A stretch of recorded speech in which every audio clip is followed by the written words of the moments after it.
ए माई तू तो अंतर्यामी हऊ, अपना भक्त के हर मन के बात जाने लू माई। एगो छोट लड़का रौरा से हाथ जोड़ के निहोरा करता और रौरा से वरदान मांगता। ए माई कहाँ हऊ, लड़का के बात सुनी, बालक के बात सुनी। ए माई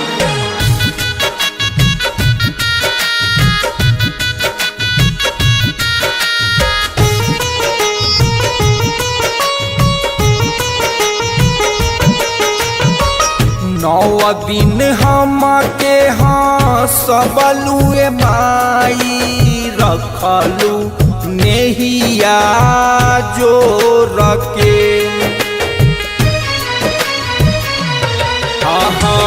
नौ दिन हम के हाँ सबलुए माई रखलू नेहिया जो रखे। अरे दसमा दिनमा होते मयरिया जालू हम के छोड़ के। अरे दसमा दिनमा होते ये मैया जालू हम के छोड़ के।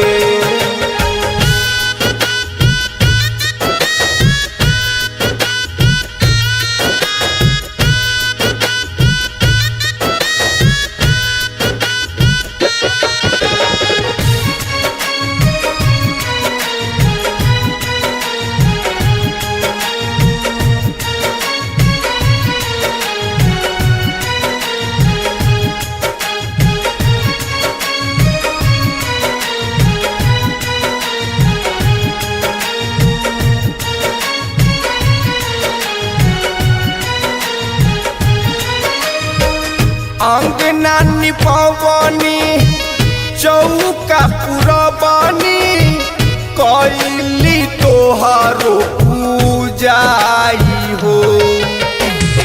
तबे काहे सुनय माई मांगेलू हम से विदाई हो।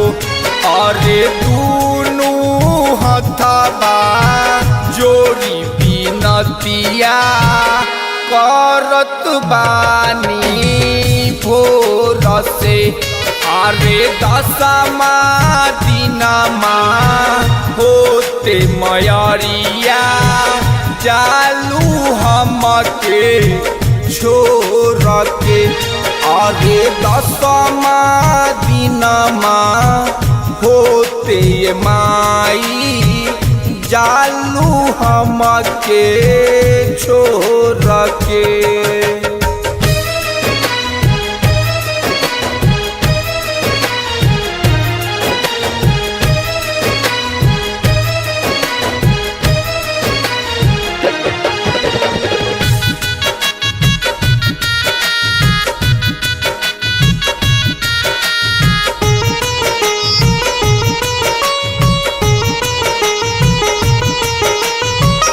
बेटा रजनीश तोहर भजन सुनाबे तारनी कराबे जगरणमा।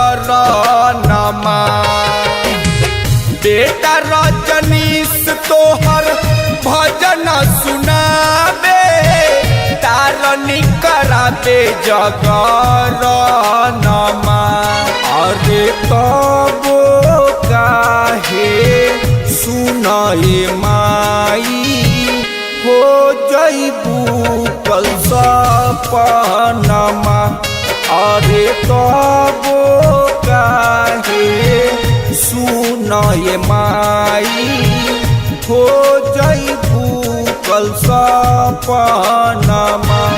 अरे एकने बाबी नतिया ये मैया जयहना मुहबा मोर के।